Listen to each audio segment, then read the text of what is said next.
Two men are sitting zip-tied to chairs in what looks like an interrogation room. Someone off-screen asks who they are. One of them looks at the other. The other looks back. And then one of them says, "We're married." That's the whole movie in 6 seconds. Before a single thing has been explained, before any context has been given, you already understand exactly what kind of film this is. Hutch Mansell and his wife Becca are the kind of couple that ends up zip-tied in a room together after destroying half a city, and their first instinct is to introduce themselves as a unit. We'll come back to that. But first, the life they're trying to hold together. Hutch is still paying off a debt. Not a metaphorical one, a literal financial obligation to the kind of people who accept payment in the form of dangerous jobs. He burned the Russian Obshchak in the first film and someone graciously covered it, and now he's working it off assignment by assignment. This one involved a data card, the Corsicans, Brazilians with machetes, and an estimated 800 grand knocked off the remaining 30 million he still owes. At that rate, spring. Maybe. His handler tells him this is his nature. That wherever he goes, there he is. And Hutch, who has spent years trying to be a different kind of man. A family man, a calm man, a man who makes lasagna and plans summer vacations, looks at this person and says, "I'm taking a break." Then he goes home and announces the family is going to Plummerville. Plummerville. A small Midwestern town with a water park, a midway, duck boats, and an arcade. The kind of place that made sense as a vacation destination in roughly 1987 and has been coasting on nostalgia ever since. Hutch went there as a kid. It was the happiest place he knew. He wants to give his kids Brady and Sammy those same memories before the world gets any more complicated, and he wants to do it now while he still can. The family is skeptical. Becca is patient in the way that only a woman who has known exactly who she married since the moment they met can be. She knew he was dangerous, she's always known, she accepted it, but she's also drawing a line somewhere in her head about how far this goes. Brady, their teenage son, is going through something he won't talk about. Sammy, their daughter, is delightful and unbothered by basically everything. Grandpa's coming too, cigar and all. And the moment they arrive in Plummerville, the water park is closed for 24 hours due to an incident. Of course it is. They end up at the park's hot dog stand, where Hutch notices the local sheriff sitting at a nearby table, staring at him. Not friendly staring. Evaluating staring. The sheriff's name is Abel, and he works for a man named Wyatt Martin, who runs the town, inherited it from his father Wild Bill, and has been managing a very profitable arrangement with a woman named Lendina, who uses Plummerville as a corridor for drugs, weapons, and worse coming down from Canada. Plummerville isn't just a small town with a water park. It's a logistics hub for a criminal empire that operates on the back of America's forgotten middle. Hutch doesn't know this yet. He's just trying to get through the hot dog line without his son looking at him like a stranger. And Brady is looking at him like a stranger.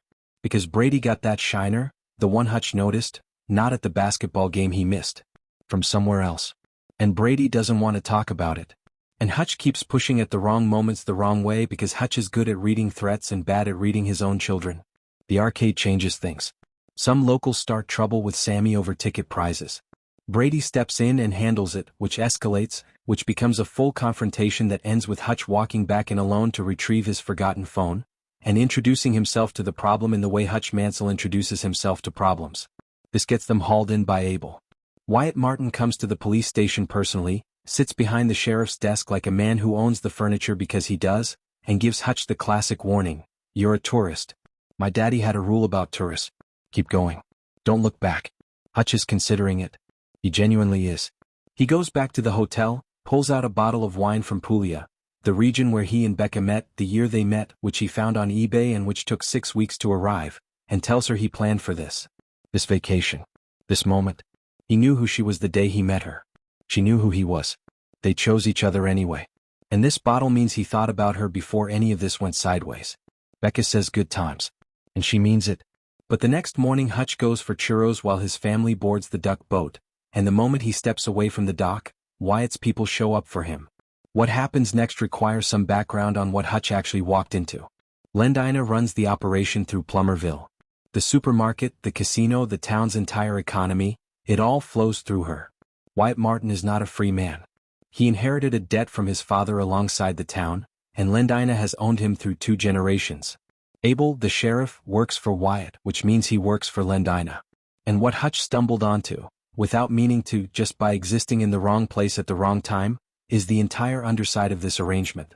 Hutch doesn't start the war. He tries to de-escalate it. He walks into a warehouse full of Lindina's money and chemicals, pours gasoline, and very calmly tells the men inside, "I just want a break. A real one. You leave my family alone and I walk out of here and nobody gets hurt." He means it. He is genuinely, sincerely trying to be reasonable. They don't take the deal. And the warehouse goes up. Now Lindina, who is not a cartoon villain but something worse, a woman of absolute operational conviction who has eradicated entire bloodlines for disrupting her business, is on her way to Plummerville personally. Because some nobody on a family vacation just destroyed her shipment, her money, and her people. And nobody does that. Hutch reaches out to Wyatt, and this conversation is the one that reframes the whole situation. Wyatt's father built Plummerville. Wild Bill. He was fun, he loved the place, and he had terrible judgment with bad odds, and he died leaving a debt that Lindina has been collecting on ever since. Wyatt has been paying it his whole adult life. When he says he won't let his son be forced into this, meaning what Hutch just found out about Wyatt's son being used as leverage, you understand that these two men who started as adversaries are actually in the exact same position. Men trying to protect their kids from the debts their fathers ran up.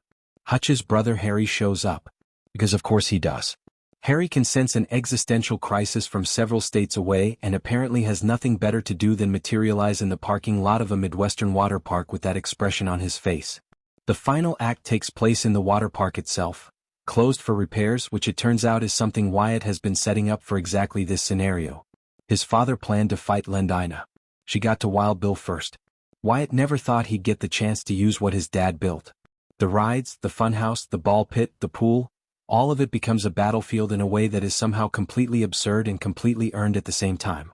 And then Brady shows up. Brady, who we thought was on the sidelines, who we thought was safe. Brady, who has been watching his father his whole life and absorbing more than anyone realized. Brady runs interference for Hutch during the water park fight in a way that makes Hutch's brother say afterward, "Your father would be proud of you."